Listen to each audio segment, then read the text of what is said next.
Hey everybody, welcome to the first of several podcasts on my personal channel.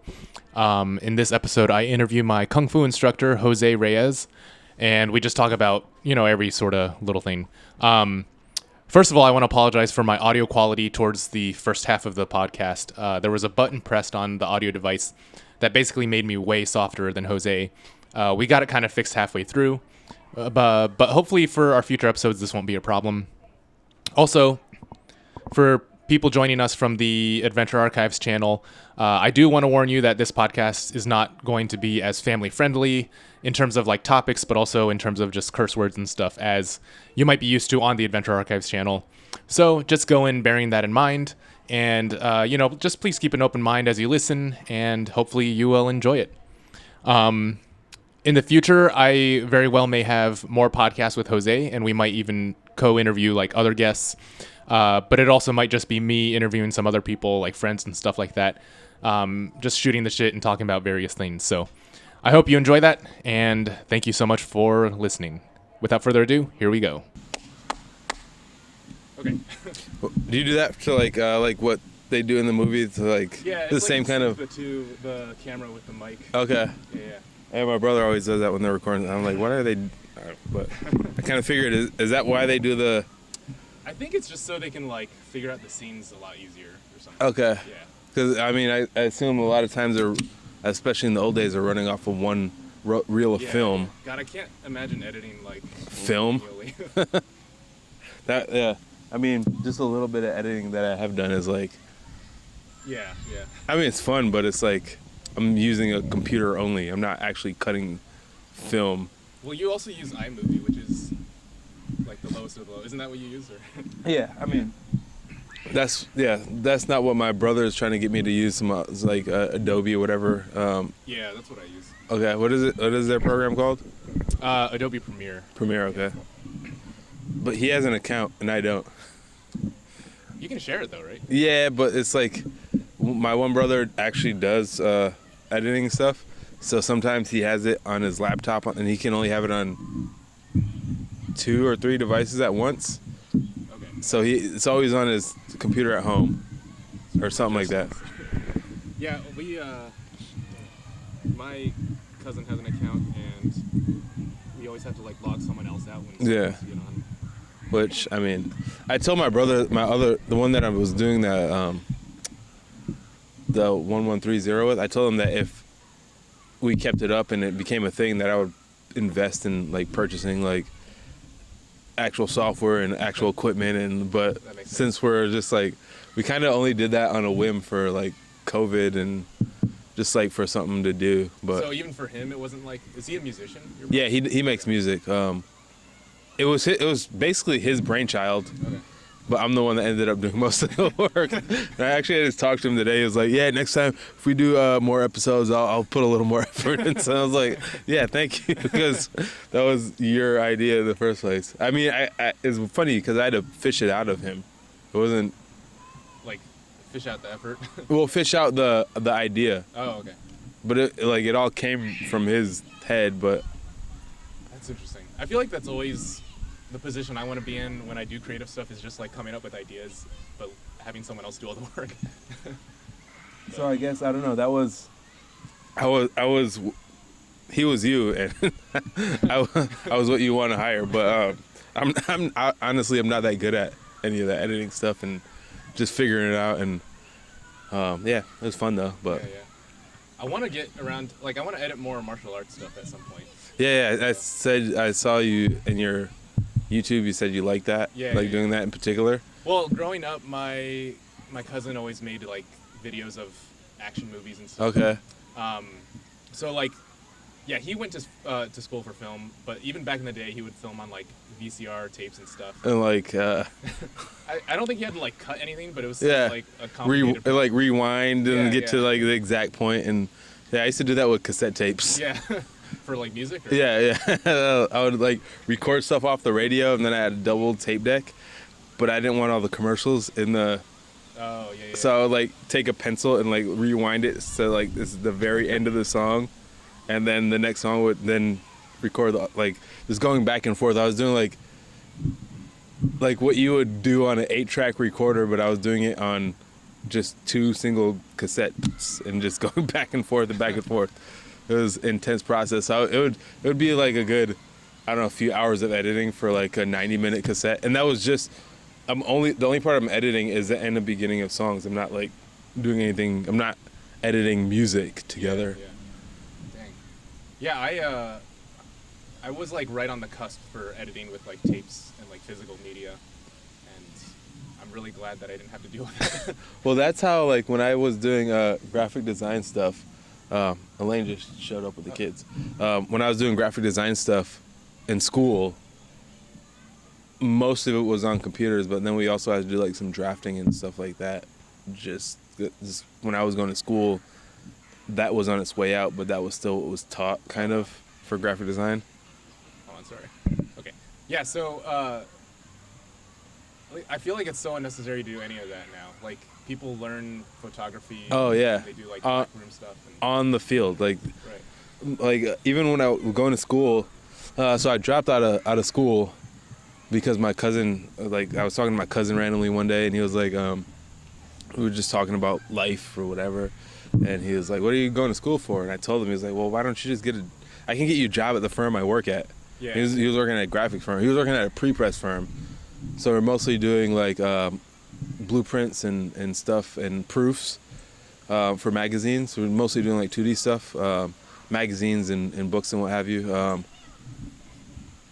The biggest client that we had, I can't remember who it was now. It was either Pfizer or Bayer, one of those drug companies, and we were doing ads. We're doing layouts for ads for Viagra. Well, it's funny how like a lot of stuff like that we think is very professional is just being done by like someone in the room. Yeah. Like my cousin did some stuff for Procter and Gamble. It Yeah. was literally just him like filming stuff in his house and like, yeah. And I've done like wedding videos, and one thing that I love is that people, I feel like for videos especially, like if you make anything that's somewhat watchable, people have their mind blown. Yeah. And it makes it really easy to make it look good. But like we were filming this wedding, and right when like they were putting the ring on during the ceremony, like the camera I was using was a little shaky because it had a super zoomed in lens. Yeah. And my cousin was like freaking out, and I was like, "Don't worry," like, because I had just seen this clip of Conan O'Brien where like a celebrity showed their wedding video. Yeah. And it was like same quality. So I was like, "It's fine. Like they paid millions for that. Yeah. We're getting paid like $1,000." Yeah. It's, well, I get it. At the same time, it's like even if you're like not getting paid the same as like somebody that's shooting Conan O'Brien's wedding or whoever, you still want your project to come out like it was done by a machine almost. Yeah. You still want your end product to be like robotic almost in a sense, but still have a natural feel, I guess. I don't know. That is really interesting because the videos we film for YouTube are like documentary style basically, but we also try, like we pride ourselves on having really good cinematography. Yeah. And so it's got kind of like both, where you've got like good footage, but you're also dealing with the rawness of it. But sometimes whenever you take footage that is not as good as you want, it's like the most frustrating thing because you can't go back and fix it. Yeah. I mean, one thing that I think you mentioned this to me as well, but my brother was like, sound is the most, like my brother used to, when he first started, so I'll give you a little backstory on my brother. So he started his own company, like editing and filming, and he's doing basically doing everything, filming, editing, like his own, from start to finish. And then he put that on the back burner, got a job at a company and doing the same thing, and worked there specifically for 2 years, and would literally anytime any job they needed someone to hold a boom mic, he would do any job that was open to do. He would edit, he would film, he would like any kind of assistant they ever needed, just so he can literally soak up as much information as he could. They actually started paying for his pilot license. That company did, and he specifically took that job because they didn't make him sign a no compete. And then halfway through going through his pilot license, they were like, "Oh, you have to sign a no compete." In the state of Florida, where he lives at, to, I think this is true in a few states actually, but to use a drone for commercial use, you have to have a pilot's license. So that's why they were paying for his pilot's license. So he has like, I don't know, he has like half of his pilot hours logged in already, and they can't take that away from him. It's got to be like vastly different training though, right? Like, yeah. Oh yeah, completely. Like he was actually like flying a small plane. If he does I forget how many more hours he needs, but if he does a few more hours of pilot training, he can like rent a plane and fly to like Puerto Rico for cheaper than a plane ticket. He had to fly a literal plane. I mean, he had somebody like he had a pilot. He was just a co-pilot, but still, that's yeah. Because it's like a drone is just like almost like playing a video game. Yeah. But it's kind of going back to what you were saying earlier. Like everything I learned about film and editing, I just literally picked up from my cousin. Yeah. I was going to grad school for like environmental science for a while. Okay. And it's funny because I was always like a straight A student all through school. Not me. But then in grad school, I had no idea what I was doing, and like no one like told me what to do, and I think my advisor assumed I was like way smarter than I was. And so I like eventually dropped out after like 3 years of going in school. But it was because I was able to like do this video stuff, and like that was when I really realized it doesn't matter what you learn in school. Yeah. One of the things Elaine is trying to do is with her baking is kind of she wants to open like a workshop for kids and kind of show them that not that you shouldn't go to school, but you don't have to necessarily go to school to have like a career. Yeah. You don't have to go to not school but traditional school to have an actual career. I mean, nowadays a lot of people who've gone to school like don't even. They're not using their degree anyway. And they're in debt. Yeah. Yeah. It's rough. Hey, what's up? Oh, we were trying to find you. You want to say hi? You want to say hi? Hi. Hello. You want to say hi? Nope. Okay. What is that thing? That's a bag. What's the Whole Foods market? It's mushrooms. Oh yeah. Can I have some? Can I eat some? They're You need to cook them first, probably. yeah. You might be able to eat it, but I think I saw No, not that. I need to eat something. Not that. Okay. Thing. I need to eat something. She will eat all day. You want to say hi? Hi. Hello.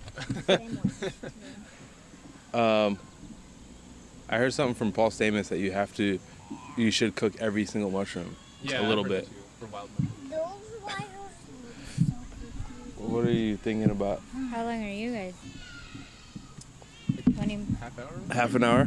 Yeah. Okay. We'll probably meet you at home. Okay. Oh. All right. Unless we find something near here. Okay. But they're too here to eat in a place. Okay. Oh, you should have her take the mushrooms. Oh. Yeah, Chun. Yes. Well, not those guys. Refrigerator? Yeah, I mean, I would keep them in the fridge until you cook them. Yeah. Those wires look so confusing. They're like snake wires. Can we go Yeah. to get our food? I'll see you guys in a little bit. Get your water bottle. Bye. See ya.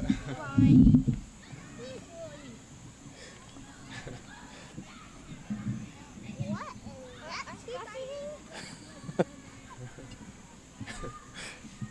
So yeah, that was my family. I can edit that out if you want, or we can just keep it. Either way, I don't know. See what it looks like.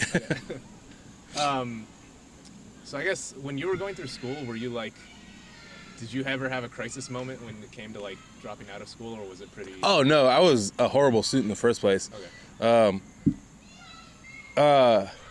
It's kind of weird because I think school came really easy to me, and I got bored of it really easily. Huh.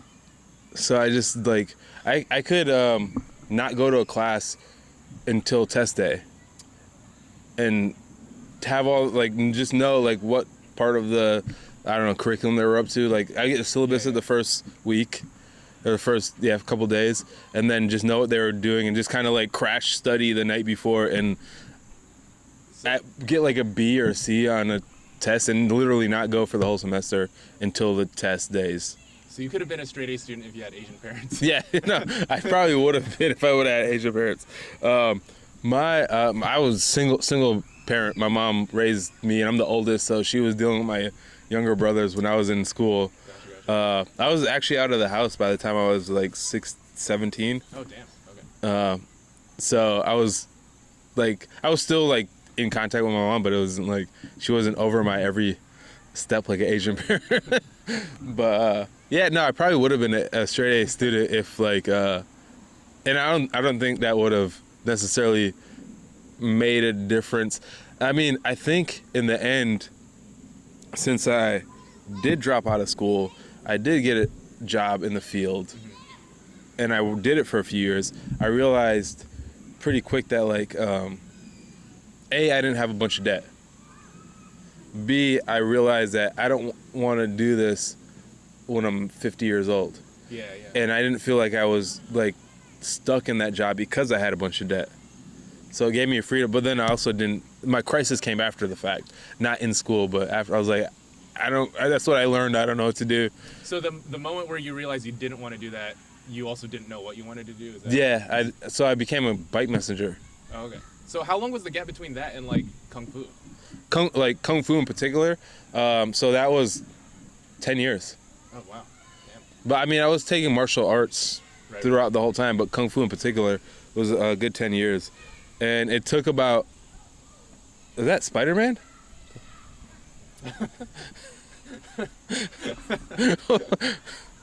I guess he's COVID safe. Yeah, just be a superhero these days. Batman, I guess Batman has the wrong mask. But yeah, so it was 10 years. So when I dropped out of, or when I stopped doing the graphic design gig, I was taking capoeira. And it was fun, and I liked doing it, but I never had an urge to want to teach other people that. I mean, I showed other people tricks or whatever, but I never wanted to like set that out as a career. I was a courier. I bartended, a bicycle courier, and bartended for the next 10 years. Worked at restaurants. That was actually my first job when I was 15, 14. As soon as I can get a worker's permit, I don't know, is it 15 or something like that, 14, before I can get my driver's license, I was working in a restaurant. Chinese restaurant? No. Okay. No, that would have been like prophetic or something. But no, it was just it was actually a restaurant that was in a building that was like a retirement community. So it was on the second floor of this building. You could eat there if you weren't a resident there. Oh, okay. But like 90% of the people that ate there were residents, and most of them had credit there for being residents. So a lot of them didn't pay. Oh, wow. Okay. So they never tipped us or anything. A few So of the them. money wasn't great, or like? I mean, for how old I was, I don't. Yeah. Yeah. I don't know. Make $100 a week. I'm rich. Yeah, that's like, Who cares? But yeah, obviously, I mean, yeah, it wouldn't have been a great career choice, but that was my job for the past. I don't know. Not at that place, but in general, just waiting and bartending and that kind of stuff.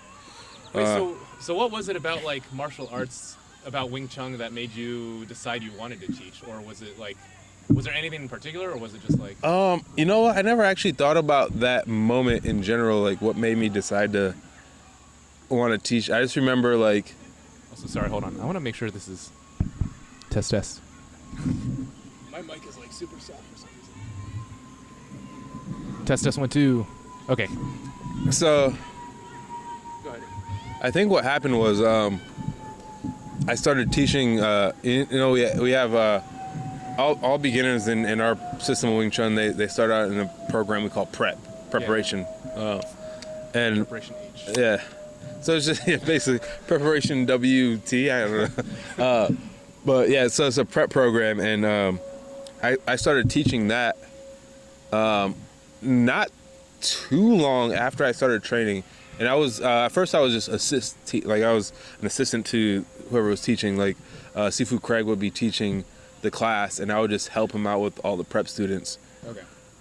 And then that's when I started doing that and like assisting. And then I was like, I kind of think I would just this is all I ever want to do. Okay. I don't want to do anything else. Even like there's days when I come in into class and I'm like low energy and I don't want to. Right. But it's like at the end of it, I'm like, yeah, that was awesome. Like I want to keep doing that. So like even when I step in the building, I'm like, ugh. But then at the end of the class, I'm like, that was great. Yeah. Sure. Yeah. So it's actually like a medicine for me, kind of, to teach. I like learning as well. I like learning Wing Chun, but teaching is, that's super cool. That's interesting because, like, I don't know, for me, taking Kung Fu was like such a rabbit hole into an obsession that I never knew I would have had. I talked about this on my last video, but like there were times where I would watch Kung Fu movies and I was like, damn, I want to like learn Kung Fu, but that only lasted like a week. Yeah. Well, like right after you watch a movie and then the movie went away. Right. Yeah. It's like for the next like day or two, you're like super into it. Yeah. But if you don't do anything to actually like learn Kung Fu, then it just goes away. But yeah, I don't know. It's I don't know why it's so addictive, but I don't know. I feel like part of it is it's just like, I mean, it's cool in general, but I think part of it is like you're seeing yourself learn a skill and like you're seeing constant improvement. Yeah. It's like really gratifying. Oh yeah, for sure, definitely. And even just like for instance, you take one drill or one technique and you do it a few times and sometimes you're like, oh, we're doing this same thing again, but then the next time, and then you realize like, oh, I actually learned something completely different from the exact same lesson that I learned like 2 months ago. Yeah. But now I have a different way that I'm able to even look at this, and you just learn something else. That's also something that's interesting to me. I was wondering the other day, like, is learning everything like that, where you're constantly finding like new ways to think about the same thing, or is that just like particular to martial arts? Well, if you look at the word Kung Fu, I never realized until I started at City Wing Chun, and I'm super glad I found City Wing Chun and not some other Wing Chun school, because I probably wouldn't have been doing it as long. I probably would have never started teaching it. But the words Kung Fu literally means like I guess not literally, but a rough translation is achievement through hard work. Right. Or yeah. it's your discipline. Whatever your discipline is, that's your Kung Fu. Yeah. So if it's not your discipline, then no, you're not gonna you're not gonna take the time to like go back and have the time to like find it from a new perspective, because it's just something, even if it's something that you're interested in, you learn it, but it's like not your I think your discipline is the one. You can have more than one discipline, but your disciplines are going to be the things that are like, this is what I'm going to go back and look at. Like, I'm sure the first time you picked up a camera, you just clicked. It was. Yeah. I mean, I think, especially because I always had like an artistic streak in me, I feel like filming stuff was super fun. And like with outdoorsy stuff, I was so obsessed with identifying things and like learning about that and like survival skills. Did that come from school at all, you think? Or no, because like it came from like watching survival shows. So like Survivor Man and like Man vs. Wild. And, okay. I mean, I think I always had been into nature, and then like around 2004 or so, I like really started getting into nature, because like that year I went on a trip with my family and my cousin, and we went to like the sand dunes in Michigan. Okay. And I didn't know like that beauty on that level existed in the real world, because like so much of my childhood was spent playing video games, and I thought that sort of thing only existed in video games. And it was like this weird like realization. But I don't know. It's also kind of weird because I was so obsessed with like outdoor skills for a while, and then to have that like not replaced, but like kind of superseded by my obsession with Kung Fu is it's like it's cool, but it's also like an identity crisis. Where am I the outdoor guy or the Kung Fu guy? I don't know. You can be the outdoor Kung Fu guy. That's kind of like what I aspire to be, but the ninja in the forest. Yeah. I don't know. I mean, I guess I actually was thinking about this kind of the other day in a completely different like realm, I guess. And I used to have like really long dreads. And yeah, I've seen that picture on Instagram, I think. And then I like, when I was getting ready to cut them, I'd be like, I was thinking to myself, I'm not going to be the guy with dreads anymore. And that was like an identification of me. And that's like that's just like a more optical thing than like your passion, I guess. But like, I was just like, it doesn't really matter what your view is. Yeah. Most of those things are just like what outside people are thinking of you, and who cares?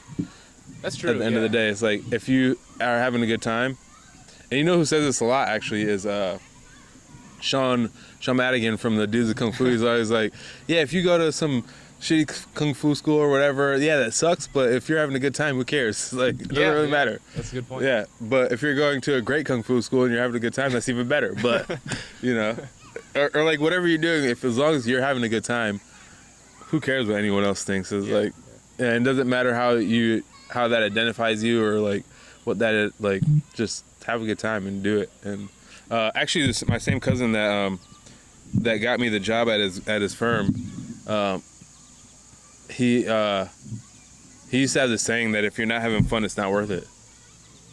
Yeah, that's a good point.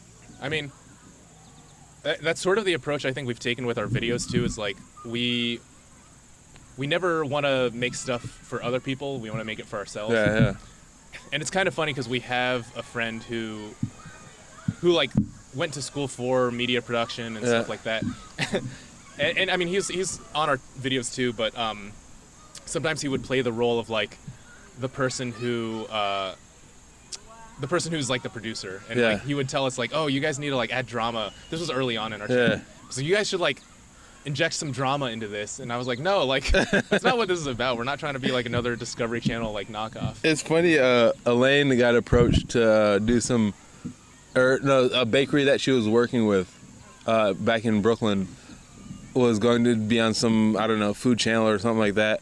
And they were like, they were trying to tell Elaine that, all right, you need to just say that your husband is cheating on you or something. Just like, and they're like, no, we have enough like real life problems to like pretend like, if you want me to do that, then I'm not going to be in the show. It was like, wow, that's wild. Yeah, just like pretend something is happening bad in your life, and we can exploit that and make it into. Well, have you ever watched Man vs. Wild with Bear Grylls? With what? His name is Bear Grylls. Oh, yeah. Yeah, I've watched some of that.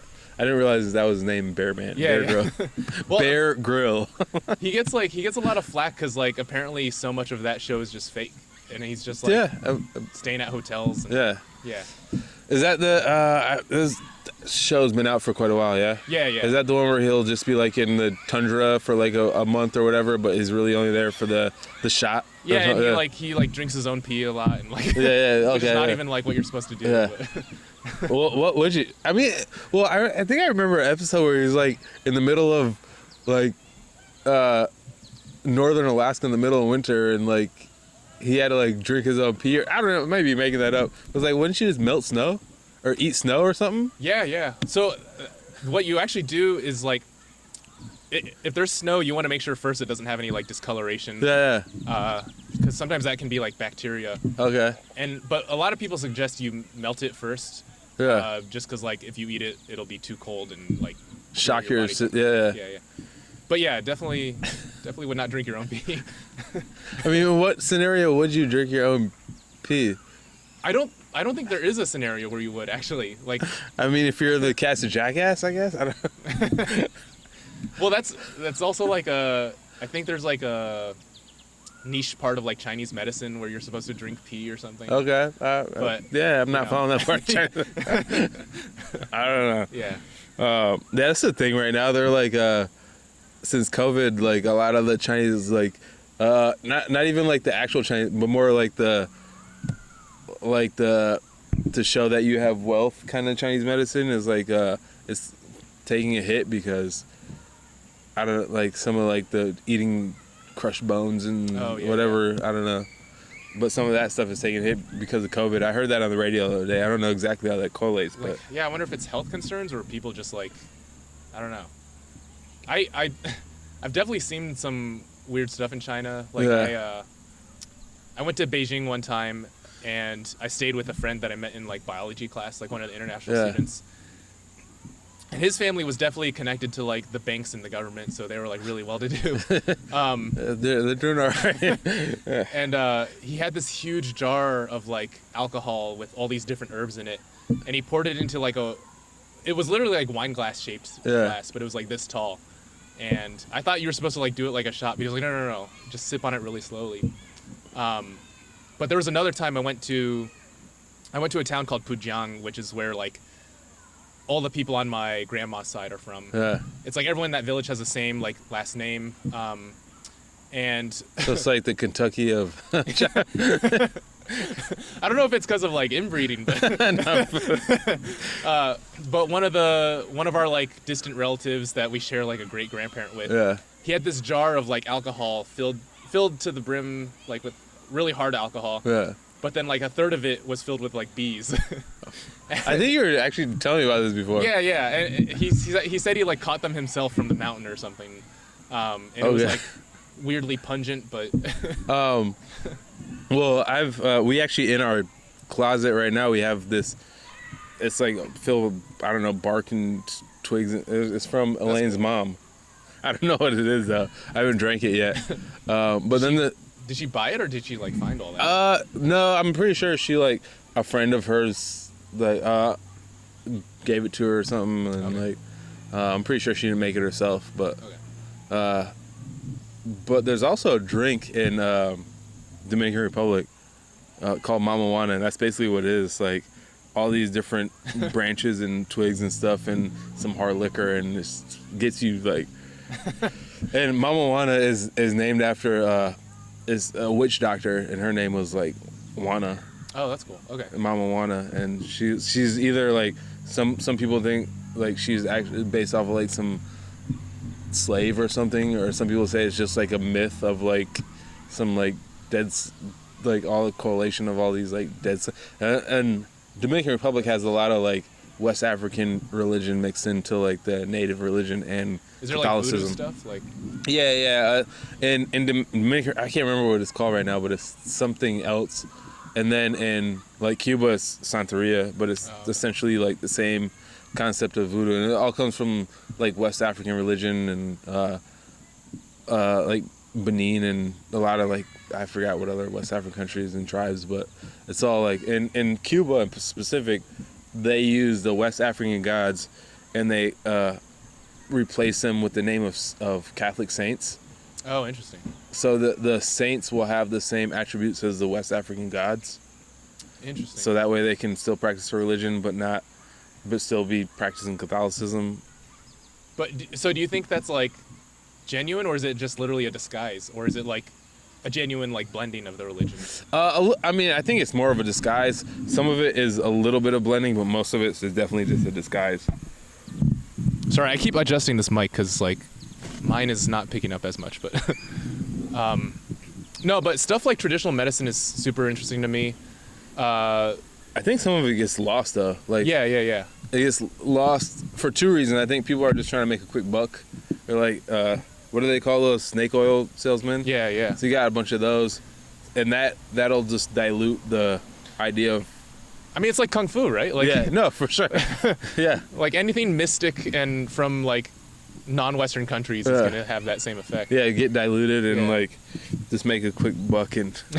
Well, I took like an ethnobotany class, and like aspirin is derived from like willow bark. Yeah. So many modern medicine is taken from like indigenous knowledge in rainforests.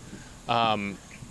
But there's also like there was a discussion in that class about how sometimes Western science, the way Western science like examines things, might be even a flawed approach, because like some medicines might only work within the context of that culture and like the belief of it. Yeah, they look too mono.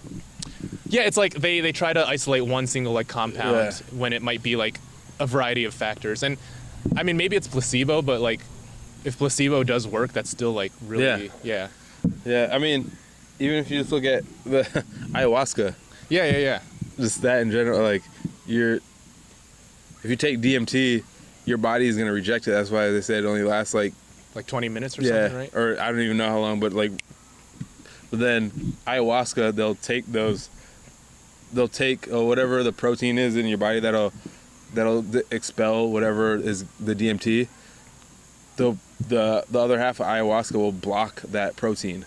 So that's how the trip can last like such a long time, because the second half of the drink or medicine, whatever you're taking, is blocking what's expelling the DMT in the first place. That's interesting. It's funny how like certain things have such a taboo associated with them, like any sort of psychedelic drug. But if it's like a very clinical drug that has a side effect of making you drowsy or loopy, it's like fine. But yeah, I don't know. I feel like one of the problems with stuff like that, the problem with like snake oil in any area that you're looking is like so much of reality is really mind-blowing, and it's easy to like get reality mixed with what's fake. It's like conspiracy theories. Like so much of what's real is kind of messed up. Oh yeah, there's two of those. But so much of reality is like really crazy, and that's what makes conspiracy. I mean, I think all of reality is actually pretty fucking crazy. Yeah. Think about it, like, what was I listening to the other day? But everything in the universe is round, except for people and like shit on Earth. Like everything else in the universe but we're made up of this weird like weird lens. Yeah, but all the planets, all the like galaxies, solar systems. Yeah.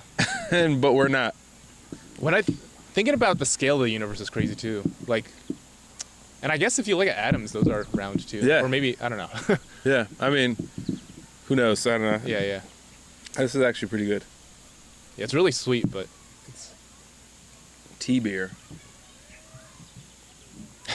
But yeah, I don't know. I forgot what I was even listening to. Sometimes I'll fall asleep with like weird YouTube stuff in my ears, and not really watch it, but just like. And it like auto plays like. Yeah, and then I go into some like black hole, but I'm already sleeping, so it's like subconsciously I'm getting all these conspiracy theories and I don't even know about it. My cousin, or my brother-in-law rather, my brother-in-law was just telling me about this new conspiracy theory that Australia is fake.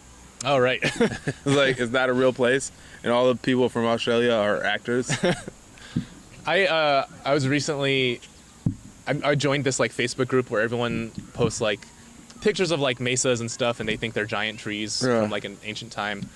And my recent hobby has been like commenting and being like, no, that's not an ancient tree, that's an ancient mushroom. Like, and just like see, but it's funny because like people will post stuff like that, and like they'll post like an image of like a jagged mountain and a picture of like a tree stump, and they'll be like, look, it looks the same. It's like, well, if you like looked at it from a different angle, it wouldn't look like that. And also, I mean, anyways, if they do look the same, they're both natural phenomenons on this one planet.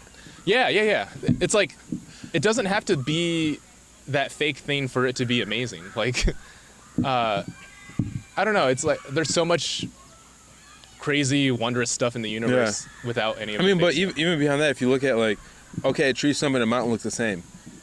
How much diversity do you expect this one planet to create? Yeah. Even if they're made from two different objects, like. Well, it's like there's the golden ratio thing, right? Like, you can find that in all of nature. Yeah. So, and like, the fact that this Earth can even create a mesa and a tree stump. Yeah. Well, sometimes I feel that way about like. I hope this doesn't invite like YouTube comments, but it probably will. Yeah, but I feel that way. I feel that way about like super literal creationism. Oh yeah. Because it's like, I almost feel like if that's what you believe, fine. But I almost feel like that's almost taking away from like, if you believe in a God, that's almost taking away from the wonder of it. Yeah. By reducing it to like, oh, this was just. All right. Here's my take on this. Is like, okay, if you believe in a God or you don't believe in a God, regardless. For you to have if you do believe in a God, for you to have the audacity to think that you can even comprehend the comprehension, not even like what, like just comprehend the comprehension of a God, then your ego is way beyond 1,000. It's just like, if you believe that there's a God and you can even think that you can imagine what a God can, then your God is not that powerful. Like I get people who look at like the beauty of nature or whatever, and they take some sort of spiritual or religious message from that. Yeah. But what I don't get is when it's like, when people talk about how their God cares about some very specific menial thing. Yeah. It's like, if you think something like that exists, do you think it would waste its time? Like, Yeah, I don't know. It's just like, I don't know. I think if there is a thing out there that's more like all powerful, then yeah, why even try to like even comprehend that? And like, right. and obviously, I don't think that the Bible can be the written word of God, because why would it be? Right, yeah. Or any of those religious texts. They're all creations of people. Well, it's like even our own ideas become limited when we try to like put them into like text. Yeah, form no, or for any sure. sort of media. This is another thing I was thinking about the other day, but so you have the I don't know if you're familiar with like the Israelites. Vaguely, Not yeah.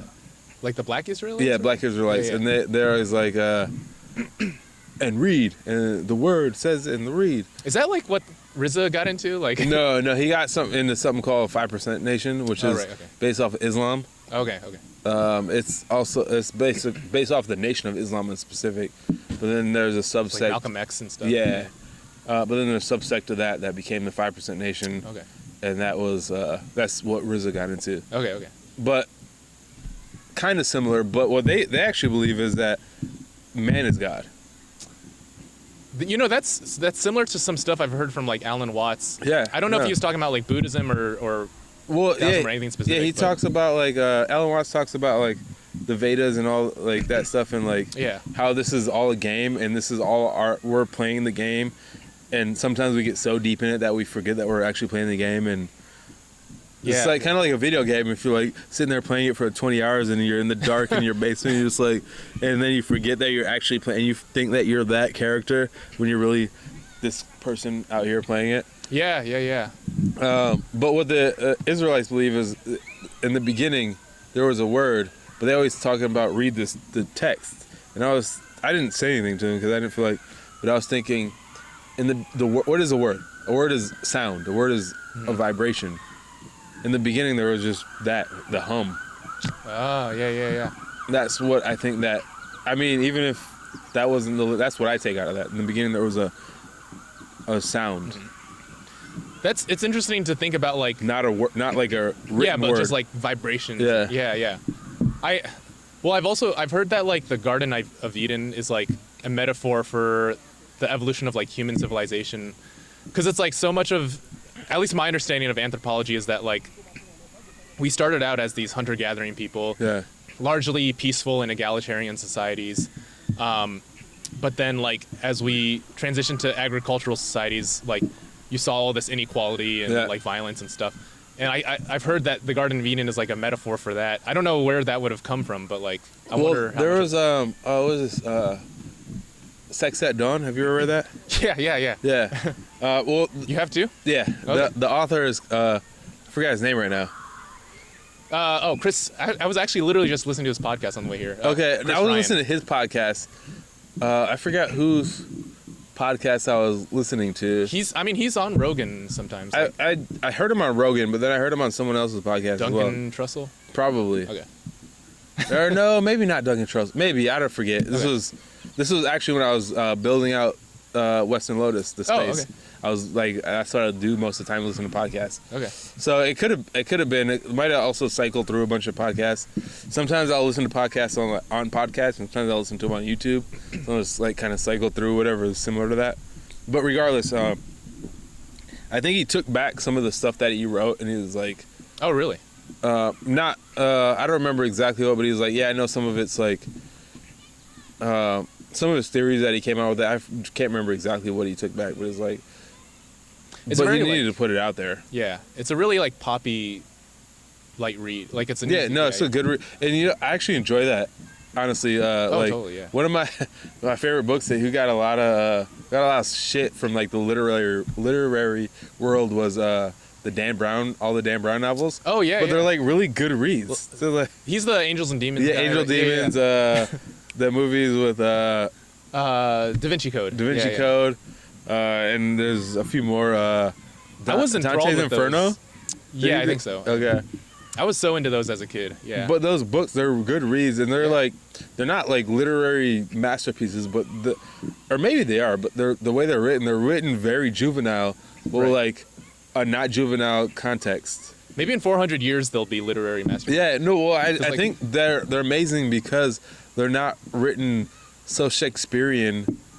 Well, the irony is that Shakespeare was originally written for like peasants and stuff. Oh, okay. Yeah. Like I don't think Shakespeare. I mean, yeah, but that was like when they were talking that kind of language. No, yeah. But I mean, the point being that like I feel like sometimes there's arbitrary like. Yeah. Like I mean, even with books versus like videos or any sort of medium, books are considered like higher. Well, I was just thinking about that the other day because as a kid, I read Charlotte's Web. Oh yeah. Both of my kids have never read Charlotte's Web. They've both seen the movie though. Yeah, and it's like, is that any less valuable? Yeah. Or, yeah. You get the same story out of that. My phone thinks I'm still driving. You're almost here. One day you will get here. That would be in keeping with my.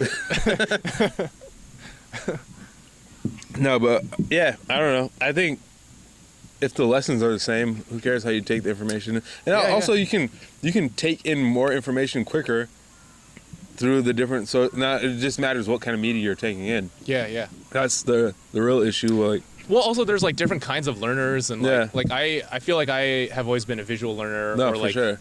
a learner through experience. Like, yeah, no, I'm definitely like a hands-on type of learner. Yeah. I don't know. I'm a very logical learner too. So I think I have both ends of the spectrum, hands-on and logical. If it makes sense, and then I do it, then right. Yeah, people will ask us a lot about like how we learned about backpacking and like the outdoors. Yeah. And so much of that was just like doing the wrong thing. Yeah, messing up. Like our first time, we literally bought book bags from Walmart and like tied our crap to it. Yeah. What's the name of your first video? Do you remember? Well, so is it still up? Yeah, well, I mean, our first like official YouTube video is still up. Okay. It's Dolly Sods, but that was after we had some experience. Okay. But there are definitely like pictures from when we were first getting it going. Yeah. I mean, I think that's also the same in Kung Fu. Like some of the things I know how to defend, like in Chi Sao, for instance, are some of the things that like my seeing Craig would like just destroy me on all the time. I'm like, all right, I have to defend this now. So otherwise, but then fucking Craig, he'll just come in with the he'll like use that thing that I can defend now as a bait for me to go to the next thing. But anyways, well, Kung Fu is also interesting because like I feel like there's so many times where intellectually I understand something, but it's like kind of pointless if I can't execute it physically. Yeah. No, but that just comes with going through it and training it and like excuse me. We're drinking. So the other day I was having a lesson with Nate. We're via Skype or FaceTime or whatever, and we're talking about elbows and timing of elbows and distance of elbows between punches. Some of the stuff we've been talking about, and he sent me this video of I can't remember who was fighting, but he sent me a video of fighting someone landing into an elbow, perfect timing. Like the person just kind of went into the elbow. He threw an elbow instead of a punch. Okay. And it's like similar to this. But what I noticed, and this is how I know I'm becoming like a legit Kung Fu teacher. I was like, yeah, that's cool, but watch, this guy got elbowed square in the face, damn near knocked out. But what he instinctually did is when he fell down, he squared his body up to his opponent and like put his feet in front of him instead of just falling off to the side and like and being hit that hard in the face square with the elbow. That's not something that you can think about doing. That's something that just has to be trained into you. That like when you fall on your back and you instinctually just move over to the side and your feet are in between you and your opponent. Yeah. So back in January, which I can't even believe it was the same year as. But back in January, I did pre-mask. Yeah. We call that pre-mask, and this is post-mask. I watch all these shows of like people hanging out together and like physically touching each other. Yeah, like, what are you doing? Yeah. No, don't hug that person. But back in January, I had the stupid idea of like sparring with someone with no experience just to see like how I would do against them, and like I definitely held my own, but getting hit in the face is definitely like, because I never got into scraps as a kid or anything. I got in a couple, but anyways. But yeah, it's like something completely different when you're like hit in the face, because the dude was definitely hitting harder than I intended him to. Yeah. But I kind of just let him do it because it was like an experience. Well, here's the thing with also, A, with sparring with someone with no experience, and B, with just sparring in general, is if you there has to be like an understanding of what level you're gonna take it to, because you can go all, like, technically MMA is sparring. Yeah. Because you're not trying to actually kill trying the to like I mean, you want to damage the person enough where they can't damage you anymore, Right. But you're not defending your life. And now in like actual like street, like self-defense situation or like street fight, whatever, you cannot walk out of there ever. So there's a different mindset that just like clicks on, like, well, there's the adrenaline. this might be the last time anything ever happens to me. Right. This might be the end of, the last thing that happens to me is me getting kicked by someone else in the head, and like, jeez. But that, not that specific thought runs through your head, but there's like something that just is like, okay, For sure. I gotta, like, there's nothing that you can hold back. Now when you are sparring, is like, all right, I'm just testing my skills. Yeah. You're not still in a very preserving controlled- your life at that yeah. point. So that's just already just a different, like, I was talking to Sar, Which, for context, is one of the students that. Was he like the same generation as you or something? no, he's actually he started basically, Like right when you left, or? basically right when I left. So he wasn't even in my prep class. No, Darnell was in my prep class. Okay. He was one of my prep students. And for context, this was back in New Look York at City, these but bright yellow birds. They're dancing. They're on the fence now. Oh, wow. They were just dancing with each other. I think that's an American goldfinch. That's cool. Anyway, for context, I just thought that was cool. For context, Sar and Darnell are students of. They're both students of Sifu Craig back in New York, of City Wing Chun Athletic Association, and they're in the world of Kung Fu. They're a generation younger than me, but they're both super badasses. Like, not just because they're like, I'm not taking anything away from their own skill. They're both legit. They're on their own right, and on most strength, I say they're like, for Kung Fu, say they're like better at executing Kung Fu than I am, like martial arts than I am. Anyways, so I was talking to Sar. I forgot where I was originally going with this, but I was talking to Sar. I remember the story, but I forgot why I was going. Well, we were talking about like the adrenaline, like the fighting for your life. No. So here's the thing. So Sar was like considering maybe teaching martial arts, and I was like, well, two things you have is like the Wing Chun that you've learned is legit, and it's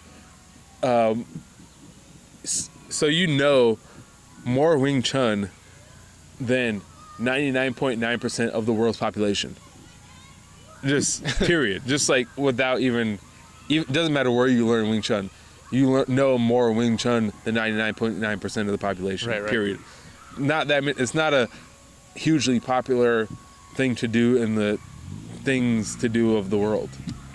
And on top of that, you know, I think I even sold them short, and I said, like, 75% more Kung Fu or Wing Chun than other practitioners of Wing Chun.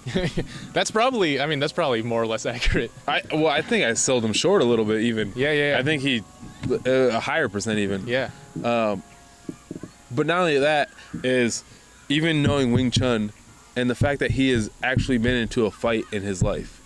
Just one fight, being in one fight is just going to change your perspective. And I'm not promoting going out there and getting into fights willy-nilly. We're about to find someone in this park. Yeah, there's a few kids out here. We can find a fight pretty easy. But no, I'm not promoting just like randomly getting into fights. If you can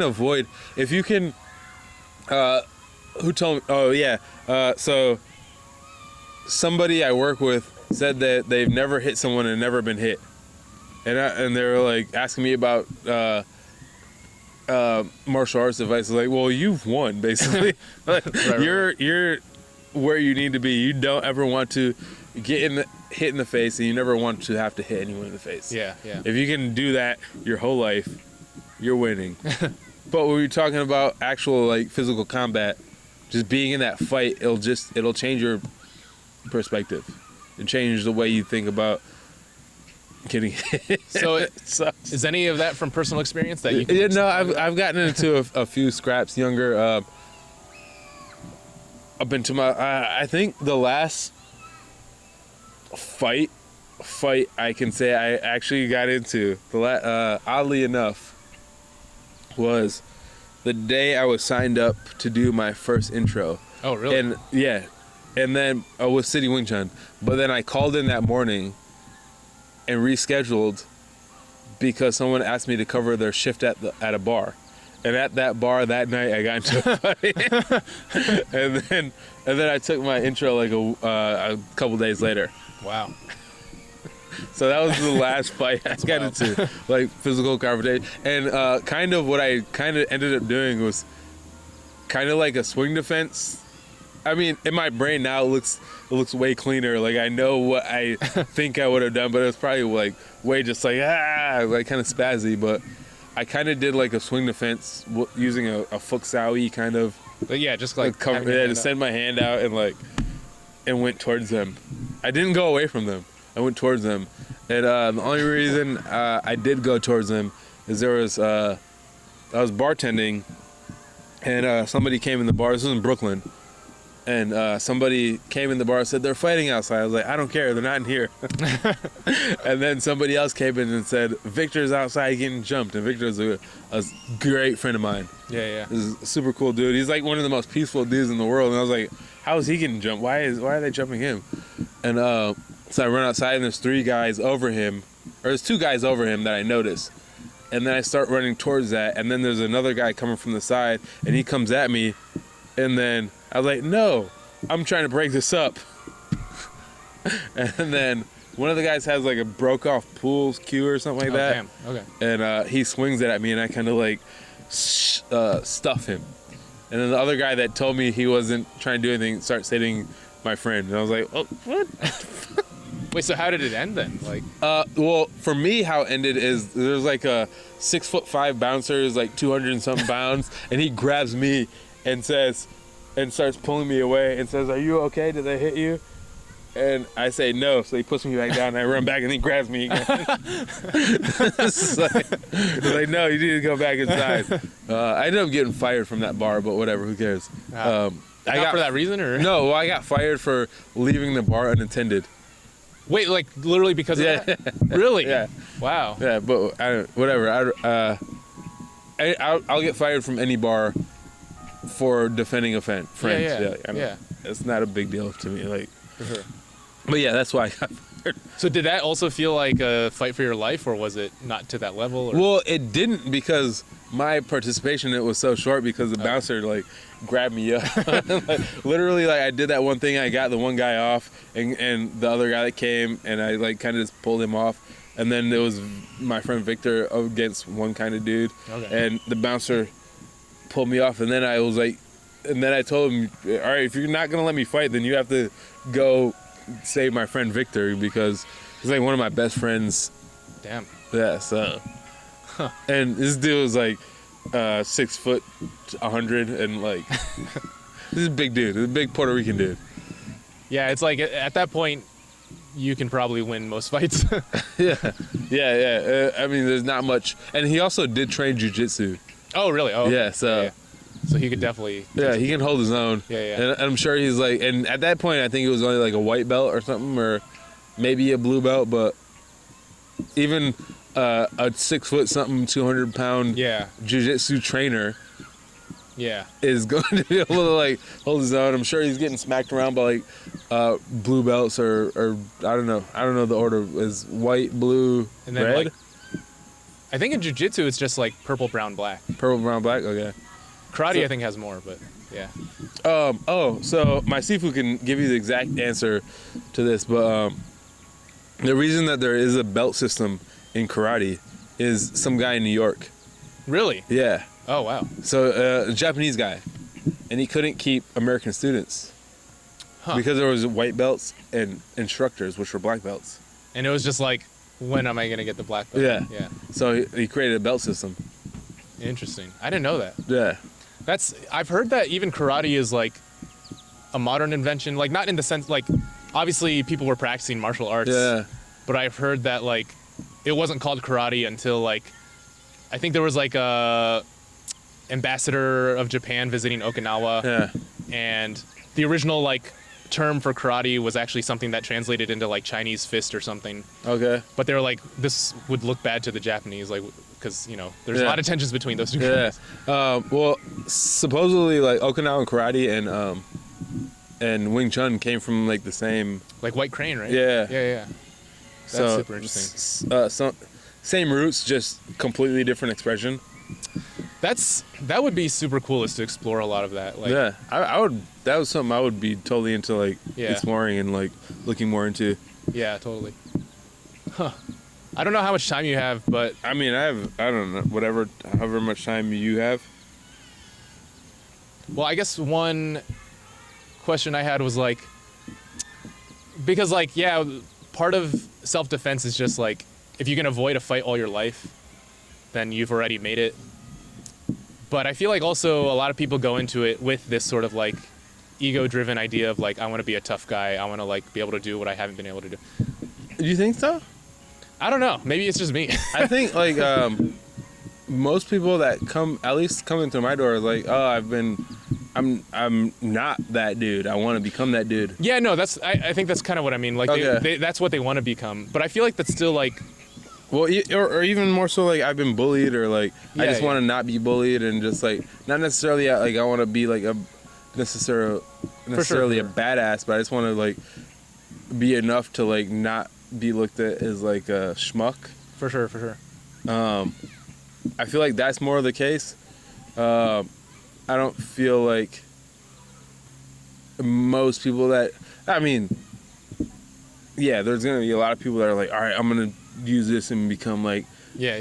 the baddest motherfucker that ever, like, yeah, But I think even with like the underdog kind of like schmuck, like coming from that place, I feel like there's still a lot of people who have that like fantasy of like turning the tables, like not becoming the bully, but being able to stand up for themselves, Yeah. like Karate Kid and stuff. Like, yeah, for sure. But I'm curious, like, if you had any of that when you first started learning any martial arts, or if like even you still have any of that, or Yeah, I mean, there's always this urge to like prove yourself. But I mean, at the beginning of this year, or the beginning of my birthday, right, yeah, this year I was like, I want to do an MMA competition. It's not because I like want to have an MMA career. I just wanted to test myself and see what was out, like see what I can actually accomplish in a physical confrontation, but without like picking a fight with some random person on the street, because don't do that, kids. But yeah, so there's still some of that, and Karate Kid was a big influence for me even started. So that whole idea of just like a Karate Kid, I actually wanted a Mr. Miyagi. I didn't want to go to like a traditional like school. I just wanted to find some like random dude who was like fixing cars in his backyard and just like teach me like how to paint his fence, and all of a sudden I know karate. I don't know. But I actually went to a karate school that was actually a taekwondo school instead. Yeah, I mean, I feel like people have egos. right, yeah, That's literally what egos, like, you can't, you can be at peace with your ego, but you can't get rid of your ego. yeah. I mean, the ego. I feel like a lot of times we think of ego as a bad thing. Yeah. But it can like really help drive you to improve yourself and like. Well, if this is the way I even like look in a very literal sense, is the way I look at ego. Ego is your five senses. Ego is what tells you that there's an outside world. Yeah. There's something that can judge you, or something that can make you feel different outside of yourself. For sure. So you have to have. You can't get rid of that. It's like yin and yang. Like you have to have black to have white. Yeah. So, I mean, it's just being at peace with your ego or not being at peace with your ego, and you can be at peace with your ego and still want to prove yourself. Yeah. I think so. I don't know. I feel like a lot of life is just about like knowing to manage things and making sure that like whatever you're thinking about does not become either an obsession or something that like or not an obsession. Yeah, because obsessions can even be just like not like an addiction. Maybe. Yeah, something that's not taking away from you. Yeah, it's not eating at you. Yeah, for sure. I don't know, but yeah, I had a phase in college where I was like a dirty hippie. I would like walk barefoot outside and like wear baggy clothes.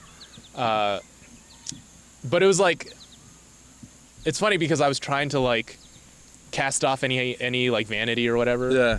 But that in itself was sort of a form of like, became its own sense of. Yeah. Yeah, I mean, I wouldn't even say vanity is even a bad thing. Yeah. But it's just how you utilize it, how you like. I don't know. Everything can be good and bad. Like, yeah. I don't know. For sure. Well, we can probably end it there if you want. Okay. Yeah. All right, cool. That was fun. Yeah. I don't know. It's a good time. Right on. Hopefully I'm not too drunk to drive home, but. Yeah, me too. I think we'll be fine. Yeah, probably. Well, thank you all for listening to this podcast, and remember to like and subscribe or whatever, and we will see you next time. Like and subscribe. I didn't say that. So when we did the 1130, check out 1130 on YouTube. Yeah. I didn't say that on any one. I'm like, damn it. But I mean, I don't know what I'm doing. It's funny how much that will drive people to actually like. When you say like and I think so. Yeah. It's like, well, okay. Like, so like and subscribe to this. Like and subscribe to 1130.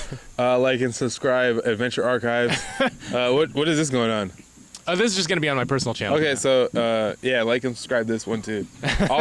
Go and check out all the other stuff too. Do it. It's not a request. Sign up for Kung Fu. Sign up for Kung Fu. Well, depends what part of the country you're in. We can find you. Find us and we'll get you some Kung Fu. All right, thanks. Thank you again for listening to the podcast. I don't really have a name for it yet, but I'll come up with some soon. I'm sure it'll have alliteration. But if you enjoyed what you listened to, remember to give the video a like and be sure to subscribe to the channel. And also like and subscribe the Adventure Archives channel and also Robbie's personal channel. Thank you again for your support and have a good day.